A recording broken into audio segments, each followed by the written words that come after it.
Welcome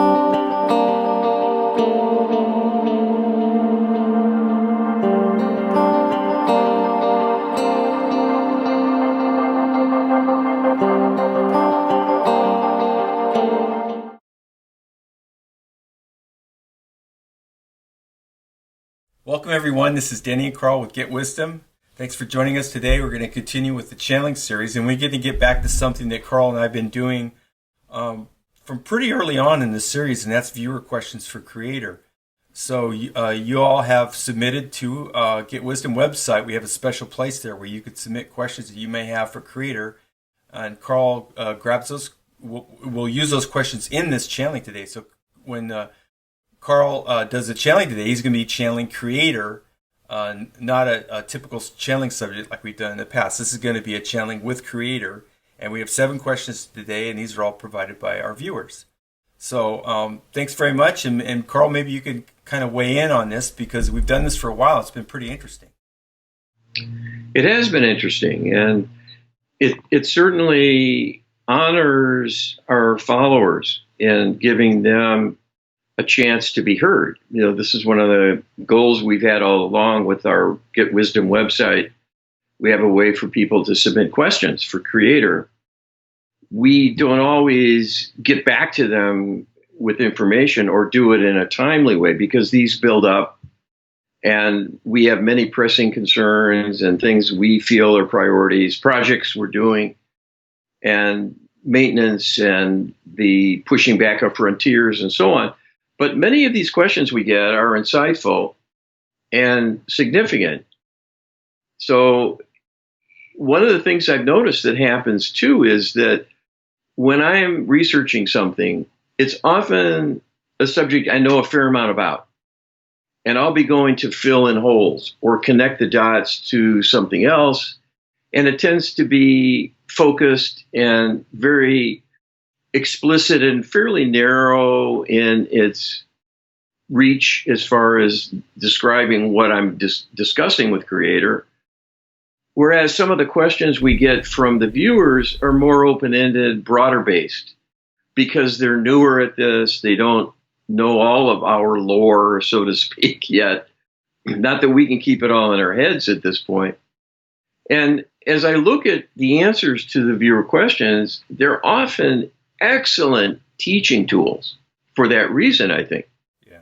That it's someone coming in wanting to see the big picture for themselves, and they may not have gone through our 1,500 plus pages of database accumulated knowledge. And so those things that are well covered, we tend to skip over because we don't want to keep asking the same things over and over. Yeah. But many times people will ask an open question about some aspect of life, and that gives Creator an opportunity to weigh in and set the scene again and build a foundation and describe all the different factors influencing humanity and personal happiness and the issue of being on a divine path, whatever happens to be germane.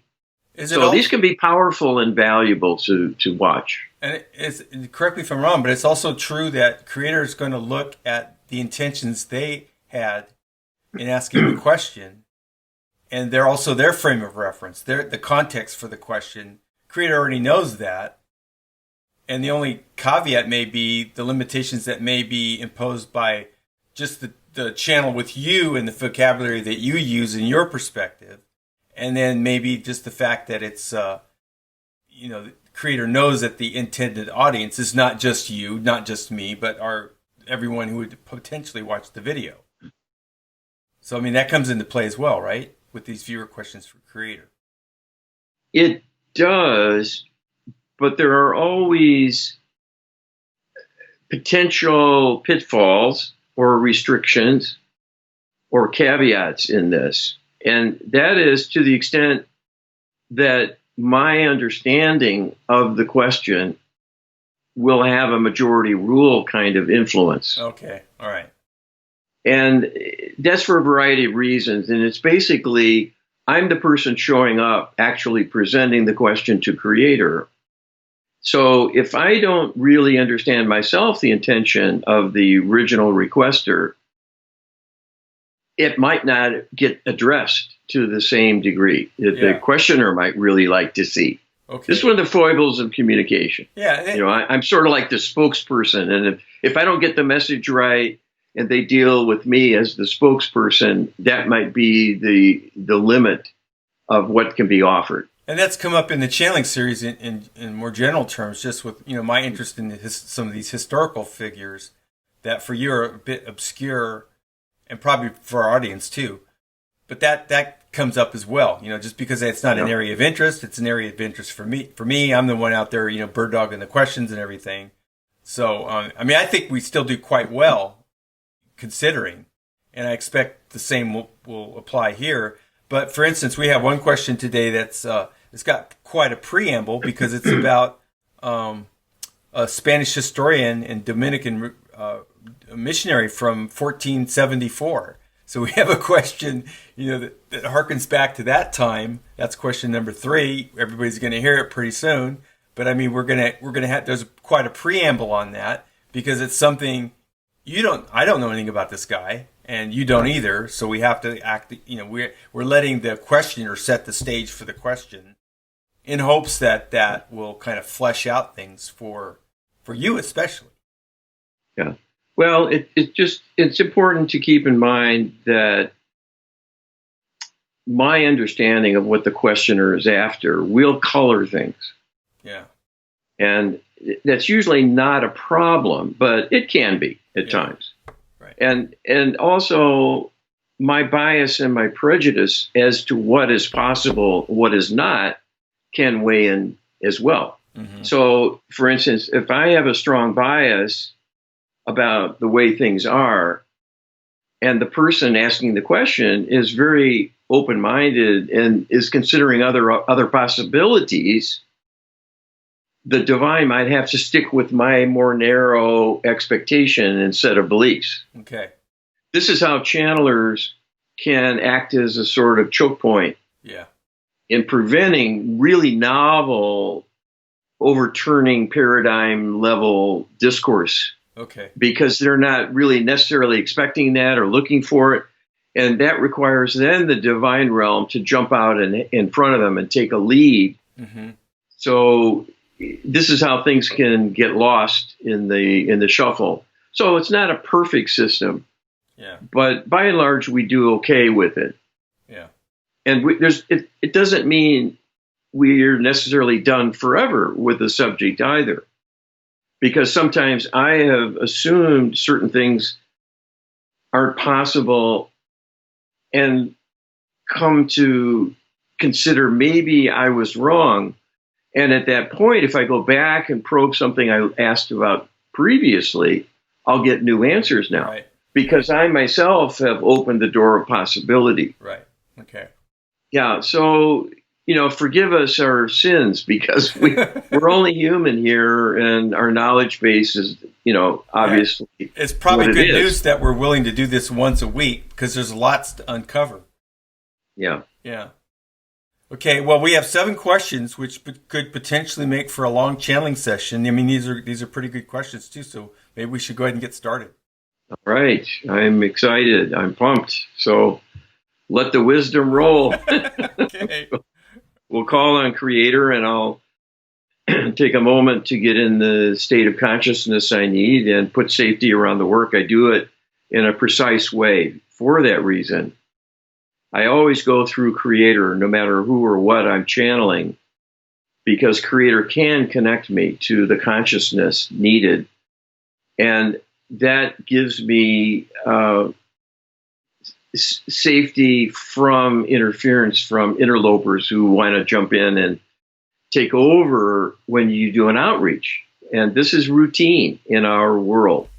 There are many imposters scanning the energies coming up from humans, and they look for people wanting to reach to the upper realms, and they'll rush in to do a hand-holding with them. And when people make a connection to a being, a voice, an inner knowing within, in answer to an outreach, unless they're talking to God or Allah, they will almost certainly get an imposter. There is a divine protection for those things like a prayer said to the Almighty. But everything else is up for grabs. And it's the case that imposters have free will and free agency just like we do. Yeah. It's no different than any other communication then. Yeah. So, we might talk to a con man or something and be offered, the Brooklyn Bridge for sale for $5 or whatever. This As is above, dating. so below. Yeah. And God doesn't jump in and say, hold on, you are being fooled, do not sign that contract, for that magazine subscription that might never come or something, because this is a caution for all going to look at channeled information. Most of it is a distortion designed to dupe the channeler and everyone following the channeler. It's just the sad state of affairs we're in. So I like to mention that because there needs to be a return to true spirituality, going to the Almighty to do one's work.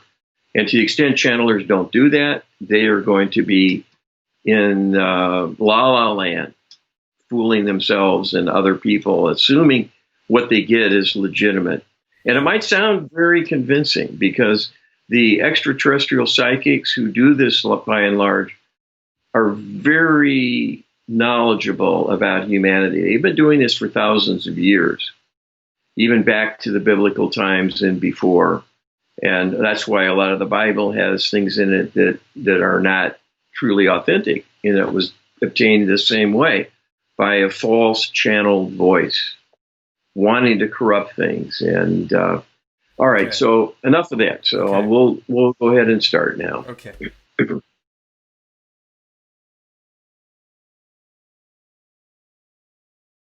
This is Source Creator.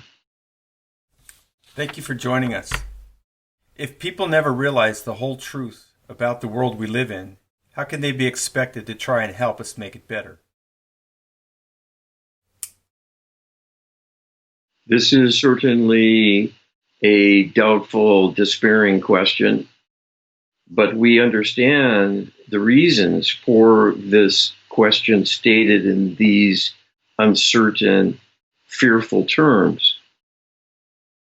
This is the most daunting challenge facing humanity at the current time, that so few are open to new ideas or even old ideas, but have drifted into a lackadaisical state of disconnection from prior culture, prior religious leanings and allegiances, and are in a sea of disinformation designed to produce this state of complacency and ignorance about the possibilities still of connecting to the divine and having things happen through requests to the divine. When people aren't listening, when people disbelieve in the possibility that prayer can actually do something, let alone the ability of someone like your channel to reach divine level interaction and interplay, to converse with divine sources, you truly have a headwind where people will discount descriptions of such interactions altogether, believing it must be a scam, a fraud, a farce being played out by imposters, and not believe at all in the wisdom that comes forth, even though it might be a lofty level display of wit, charm, deep knowledge and awareness, and a deep loving concern, all wrapped into one, with a message of great importance to humanity. This is why those who can hear these words and follow the work you are doing with Get Wisdom have a responsibility.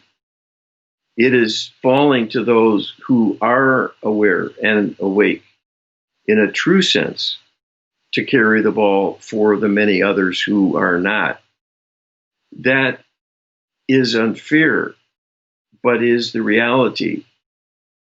Those who are not taken out of the contest must carry the day, much as soldiers in combat who are not yet wounded must fight for the many brethren who go under and must be tended to as casualties of war now. You are not in a battle of bullets. You are in a battle of ideas and allegiances to truth or falsehood. That is the ongoing contest here. Things can get bloody, but need not be so at your level of involvement.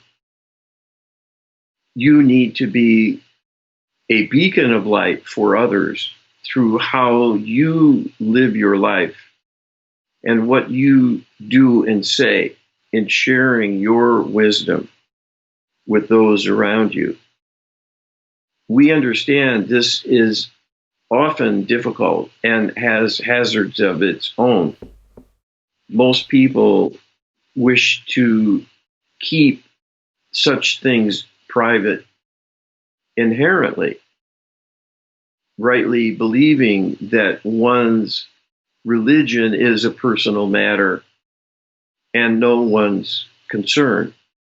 Nor do people want to engage with others in a discussion of religion, because many vocal adherents to one or another faith have been manipulated to become a pest and proselytize and attempt to persuade their brethren to see things their way and to their liking, because they themselves are convinced they have the high ground and are very righteous in their beliefs and truly programmed to spread a message. Others will be doomed who take a different path. This makes your agenda here particularly a challenging one, because the reality does come with the possibility of doom for all if the answers are not appreciated and adopted, and too few humans rise to the challenge and make a heartfelt request to the divine for the saving and healing of humanity. This is the nature of energy in the ongoing contest. The divine realm has backstopped humans for millennia at times of dire need in order to keep things going.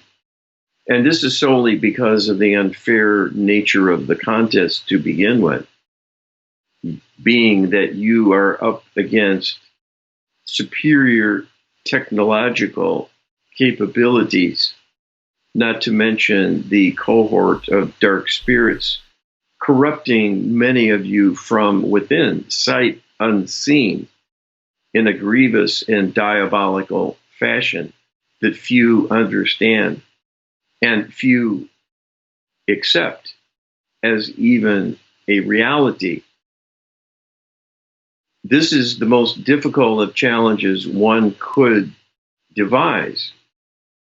And yet here it is on your doorstep, on your watch, during your current life.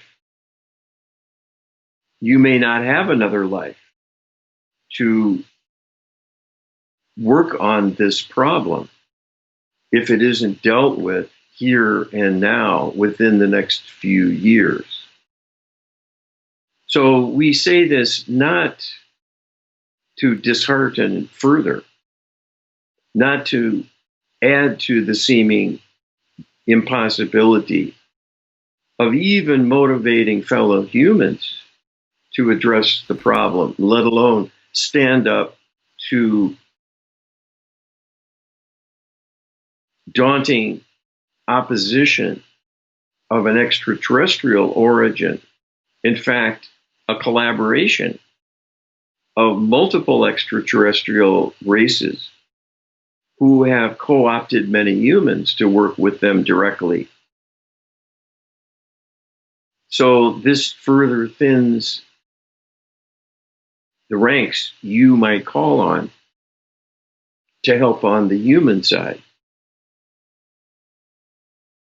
In spite of the challenges, we are here to tell you, you still have the high ground because you are divine, you are from the divine, you can call on the divine, and you can be helped by the divine, while they cannot. They do not believe in it. And this is why you have the advantage. The only problem is you are not using your full power. You are not praying daily for the saving and healing of humanity and for the perpetrators to be healed and rescued from their dark doings. That is the quickest and most effective strategy to end this contest without a fight in terms of bloodshed taking place. The divine realm can stay their hand in a way they choose to withdraw. But we cannot do so unless enough humans ask for this. This is why an outreach from and by you matters so greatly. You are putting your focus directly on the most serious challenge for humanity. It is not that you are outnumbered and outpowered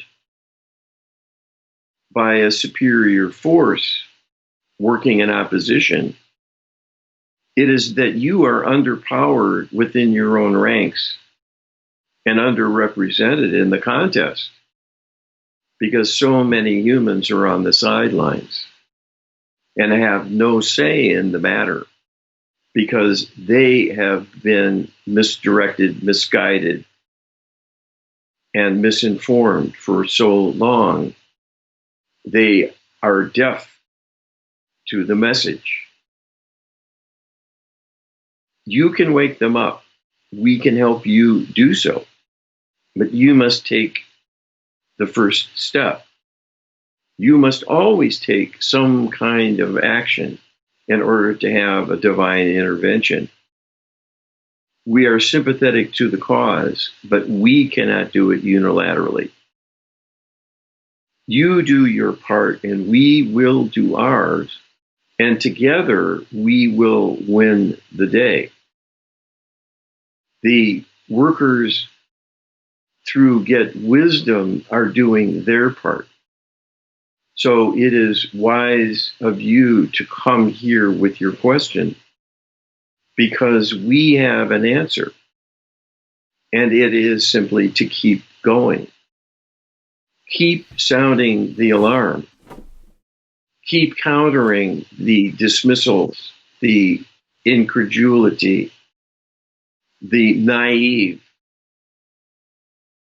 assumption that this is some kind of crackpot scheme that is a scam or delusional thinking, some kind of death cult, as has happened in the past, a doomsday cult a doomsday prophecy that is simply a product of mental aberration with no basis in reality.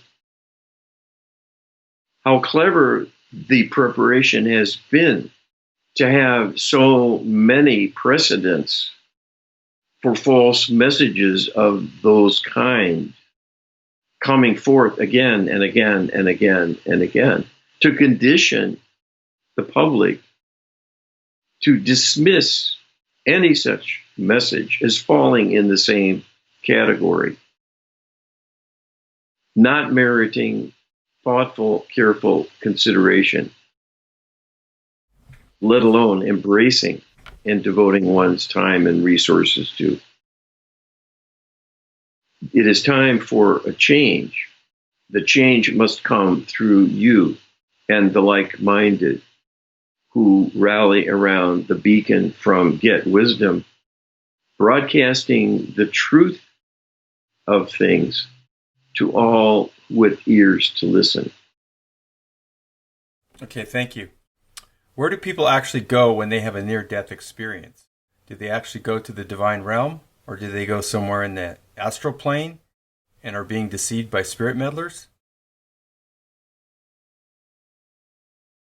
This is a very interesting topic because there exists an ample literature now of near-death experiencers, all of whom are authentic and describing an inexplicable occurrence of great personal meaning to them, but also of value and meaning to others, taking the time to listen to what they have to say, as it is very instructive about the afterlife.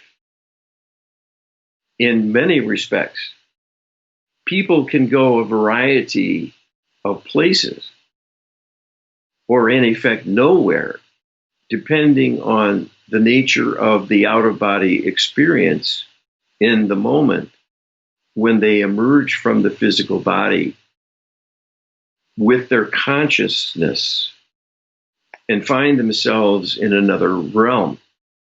This typically accompanies a true reaching the end of life in a practical sense on the part of the body, often due to medical issues or an accident situation. But it can also occur from the shock of trauma psychologically, and a person can leave the body in a state of fright.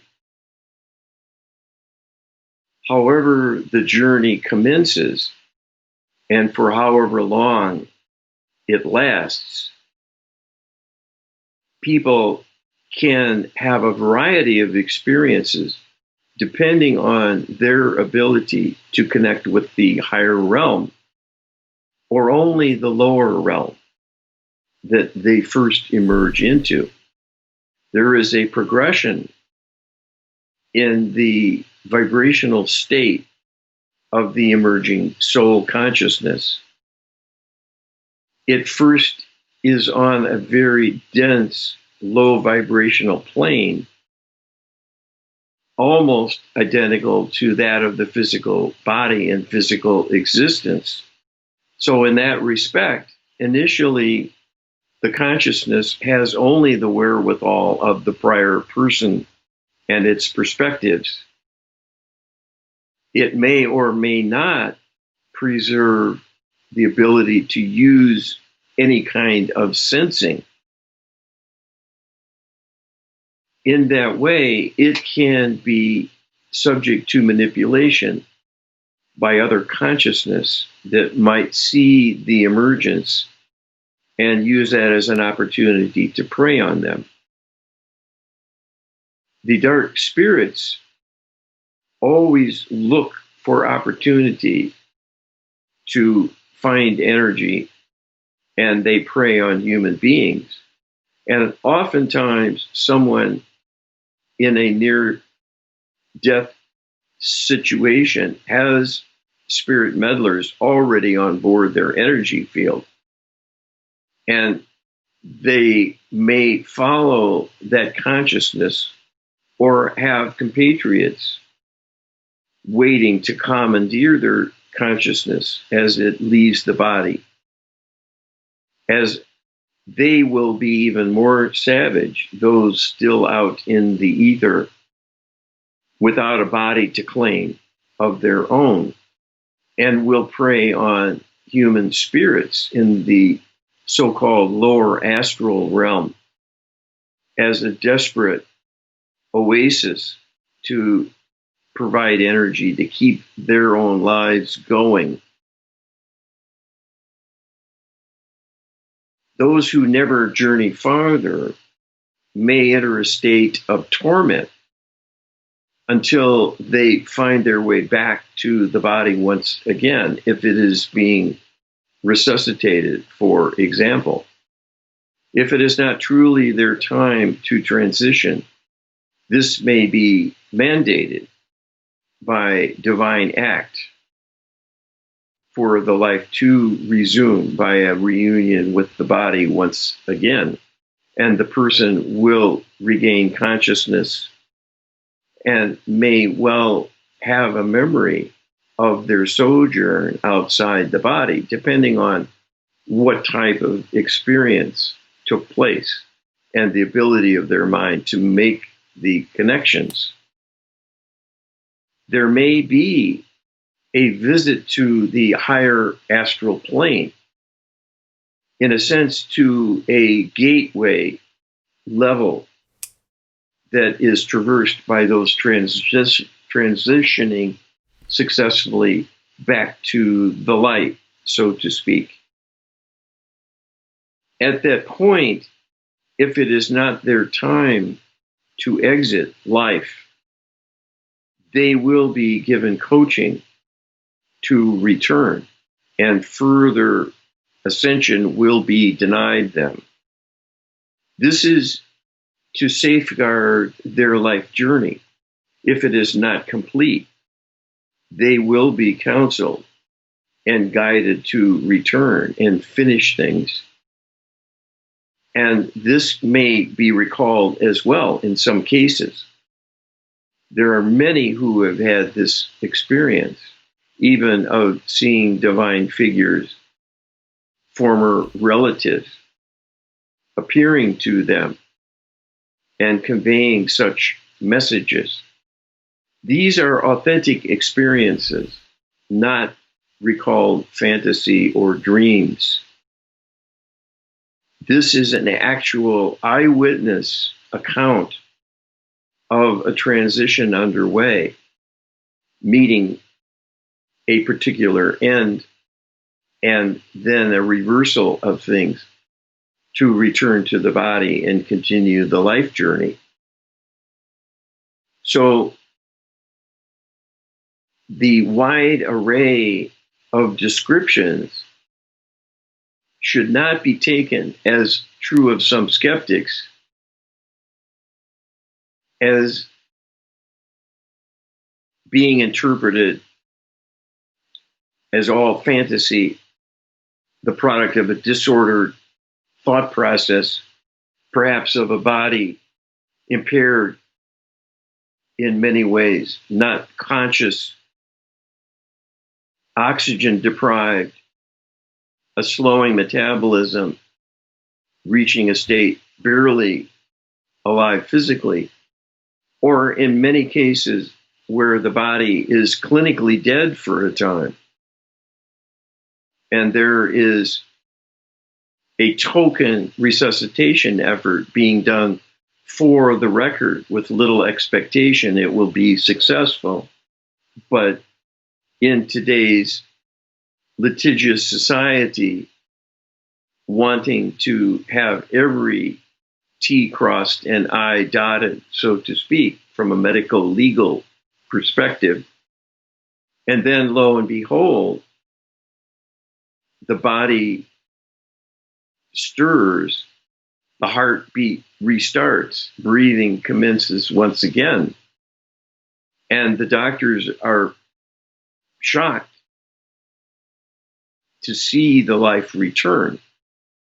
It can even happen after the body is draped with a sheet and all life support ended.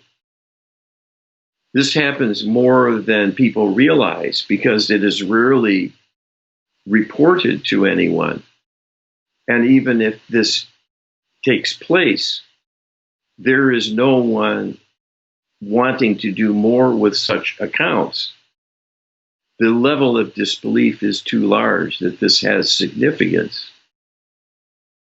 So this can be a very good beginning education for people who may have a desire to consider the possibility that there is an actual afterlife, but aren't sure. Because many of the stories are highly relevant and highly informative and do constitute a body of evidence quite compelling that the consciousness lives on. This is the soul essence we speak of. This is what the soul consists of. It is consciousness. And when we say the soul is immortal and that you have an immortal soul, this is simply another way of saying you have immortal consciousness. When your body dies, your consciousness will live on. It simply goes somewhere else.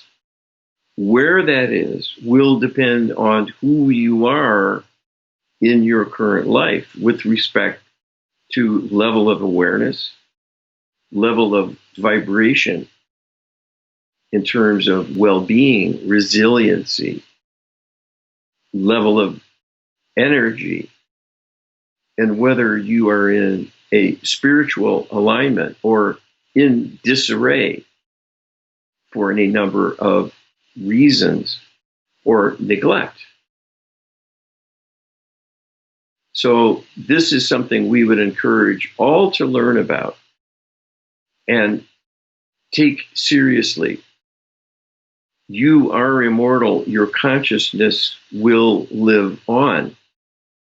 It is quite important that people prepare for their journey home again and not leave this to chance. The particular circumstances that might bring about death of the body at an inopportune moment with lack of preparation and with a life perhaps in decline, but also in increasing disconnection from the divine. This sets you up to suffer. It is that simple. The solution is to embrace the love of the divine, hold it dear, make it a focus of your existence and not an afterthought. This is how you have a friend to call on in a crisis, because you tend the garden, you cultivate the friendship, you cement the partnership with your own gifts of love, time, and attention. And then, if tragedy strikes, you can call on your friend to be there for you through thick and thin, no matter what the inconvenience to them. This is the loving force you have at your beck and call because you are a friend in the eyes of the divine.